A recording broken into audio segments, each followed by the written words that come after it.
were being moved around the country for Yes. Super Bowl or something else.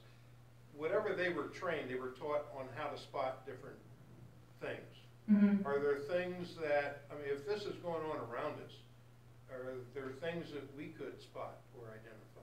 Yeah, that's a good thing that you put up. You know, one thing to keep in mind is that if a person is taken from West Liberty or Bettendorf or Davenport, they aren't prostituted here. They're taken somewhere else. You know, if they're here, they might be able to run home or run to a friend. So they'll take them from here and take them to Chicago or take them to Nashville or somewhere else, so they don't know where they are and they don't know how to get help. So you know, that was that lady found. I mean, you know, it's hard to say how to look. You know, you don't know what a trafficker looks like. But if a girl seems scared when she's with someone else, you know, if she's not talking, do you have some other? Yeah, actually, I sat in a class where a lady who had been prostituted, she had been sex trafficked, was talking through the tip culture. And what things are looking for is someone that will not have eye contact. So it's in the eyes. So if you're, I think that case that you're talking about, she was in the airplane and would not have eye contact. And the person she was with would not allow her to speak up. She would ask, you know, generally you're at a server ask you, would you like a Coke, would you like some peanuts? And he was responding for her. He would not allow her to speak. And her eyes were always down, never looking at the person talking to them. So those are some things that you could see. Maybe wearing clothes are a little bit too big for that person. Maybe looking like she hasn't bathed, or even a boy. This can happen to a boy. Maybe he hasn't bathed.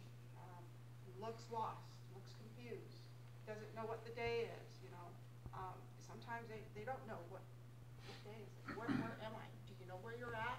I don't know what city I'm in. It's confused. No eye contact. I've heard that boys are probably, I don't know how to say this, just as vulnerable as girls, if not more so these days. And are there things that would be clues, like they maybe new clothes when it's out of character? I've heard that maybe new hairstyle, pedicures, manicures, Yes. new cell phone. Expensive, or you mentioned about the clothes may not even, somebody was, one of my volunteers was driving from Davenport to the western part of the state, and she said, Maria, I know that they were wearing clothes that were so tight-fitting, they would not have eye contact, so she called it in. She called it in. She said, I don't know if I did the right thing. I said, you did absolutely the right thing. They were in a dark sedan. There was an older gentleman in the car. The clothes that these young girls were wearing were just too tight-fitting and form-fitting. It looked like it wasn't for them. And the girls would not have eye contact. And she thought, you know, I think I'm not going to. She did. She called it in. She got the license plate number, and you know, she felt better about herself. So, yeah. You know, see, if anything seems odd or off, you know, I know, you know, we're trained when we go into the hospitals that if there's an older person with the girl or any other person that won't let the victim speak, won't let them ask questions, if she seems scared and won't talk to you, you know, those are all red flags.